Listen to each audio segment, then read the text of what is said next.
Akhil Bharatiya Congress committee की अध्यक्षा श्रीमती सोनिया गांधी जी ने जो नव संकल्प चिंतन शिविर का आयोजन किया है, उसमें 3 दिन तक उदयपुर में देश भर के कांग्रेस के लगभग 400 से ज़्यादा नेता एकत्रित हो रहे हैं। और मुझे लगता है कि एआईसीसी ने और सोनिया गांधी जी ने बहुत सोच समझकर इस नव संकल्प चिंतन शिविर को बुलाया है। एक बहुत महत्वपूर्ण समय पर बुलाया है, क्योंकि 2-3 राज्यों के चुनाव इस साल हैं, अगले साल कुछ राज्यों के चुनाव हैं और लोकसभा के चुनाव भी अब 2 साल के बाद होने वाले हैं।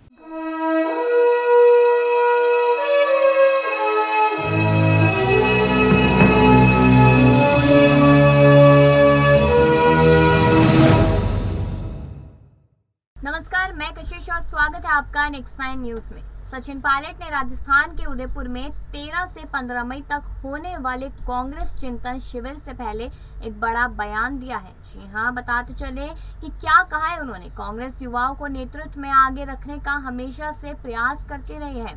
चिंतन शिविर में शामिल हो रहे आधे डेलीगेट्स की उम्र 40 साल से कम है। चलिए सबसे पहले आपको इस वीडियो में सुनाते हैं कि यहाँ पर सचिन पायलट क्या कहते नजर आए हैं।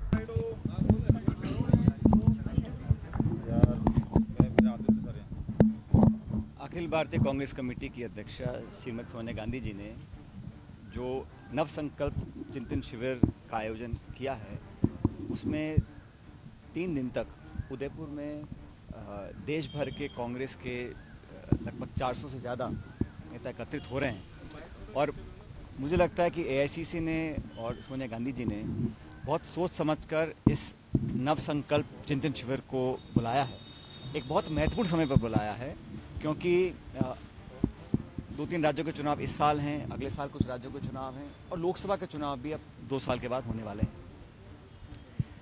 ये बात सच है कि देश में एनडीए और भाजपा को राष्ट्रीय स्तर पर, एक नेशनल लेवल पर अगर कोई चुनौती देकर हरा सकता है तो वो पार्टी सिर्फ कांग्रेस पार्टी है। और कांग्रेस पार्टी के साथ साथ हमारे जो सहयोगी दल हैं, उन सबको साथ लेकर हम लोग ऐसी रणनीति बनाना चाहते हैं कि देश में जो ज्वलंत मुद्दे हैं, उन मुद्दों से ध्यान भटकाकर केंद्र की सरकार लोगों को भ्रमित करने का काम लगातार कर रही है। केंद्र की सरकार को, भाजपा को अब 8 साल पूरे हो गए। इन 8 सालों का लेखा जोखा, उसका श्वेत पत्र, उनकी परफॉर्मेंस रिपोर्ट, वो आधार होनी चाहिए भाजपा को आगे अपनी राजनीति करने के लिए। लेकिन आज जो अर्थव्यवस्था का बुरा हाल है, आज महंगाई चरम सीमा पर पहुंच चुकी है, आज छटनी हो रही है, कारखाने बंद हो रहे हैं, देश में एक तरह की मिसमैनेजमेंट व्यापक हो चुकी है। बजाय उसका जवाब देने के या अपनी कार्यप्रणाली को ठीक करने के, भाजपा की राजनीति रही है कि देश में हमेशा आरोप की राजनीति करें।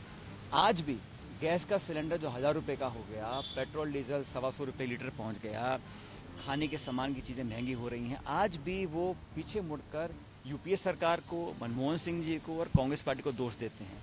इन 8 सालों में आपने क्या वैकल्पिक व्यवस्था तैयार की है, उसका कोई जवाब आता नहीं है। इस चिंतन शिविर के माध्यम से अलग अलग समितियां बनी हैं। राजस्थान से मुझे जो आर्थिक समिति बनी है, उसका मैं सदस्य हूं और हम लोगों ने, चिदम्बरम जी इसके संयोजक हैं समिति के, हमारी 2-3 मीटिंग हुई हैं और मीटिंग्स में हम लोगों ने जो चर्चा का विषय है उस पर विस्तार से हम लोगों ने संवाद किया है। और जो इकोनॉमिक इश्यूज़ हैं, और मैं समझता हूँ जो नौजवान वर्ग है, जो मध्यम वर्ग है, जो आज इस आर्थिक अव्यवस्था का शिकार है, उन लोगों की आवाज़ बनकर हम सड़कों पर आएंगे। देश में वास्तविकता का जो परिचय है वो केंद्र सरकार को करवाएंगे। जी हां, बता दें कि आला कमान ने ग्राउंड रिपोर्ट लेने के लिए युवाओं को तवज्जो दी है। पूर्व पीसीसी और चीफ पायलट से उम्मीद जताई कि शिविर के बाद जो संगठनात्मक बदलाव जरूरी है वह भी होंगे। पूर्व डिप्टी सीएम सचिन पायलट ने बुधवार को अपने निवास पर मीडिया से मुखातिब होते हुए कहा कि पार्टी आलाकमान ने सोच समझकर नव संकल्प चिंतन शिविर बुलाया है। उन्होंने कहा कि बीजेपी को चुनौती देकर केवल कांग्रेस पार्टी ही हरा सकती है। केंद्र सरकार असली मुद्दों से ध्यान भटकाकर लोगों को गुमराह कर रही है। देश में महंगाई चरम सीमा पर पहुंच चुकी है, कंपनियां छटनी कर रही है, देश में व्यापक मिसमैनेजमेंट हो चुका है, लेकिन बीजेपी आज भी केवल कांग्रेस को ही इसका दोष दे रही है। अब आपने इस वीडियो में सुना है कि क्या यहाँ पर पायलट लगातार कह रहे थे। इससे आगे जानकारी देते जाए तो बीजेपी कांग्रेस को तो दोषी ठहराती है, लेकिन 8 सालों से केंद्र सरकार ने क्या किया उसका कोई जवाब नहीं देती। उन्होंने कहा कि पार्टी का आगामी रोड मैप क्या होगा, इसे लेकर शिविर में चर्चा होगी।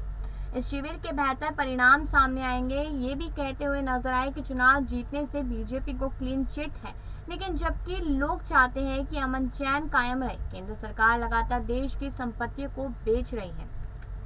अब इससे तो यही मालूम होता है कि यहाँ पर सचिन पायलट लगातार केंद्र सरकार पे निशाना साधते हुए नजर आ रहे हैं। तो कैसे कहा जा सकता है कि बीजेपी में जल्दी उनकी एंट्री हो जाएगी।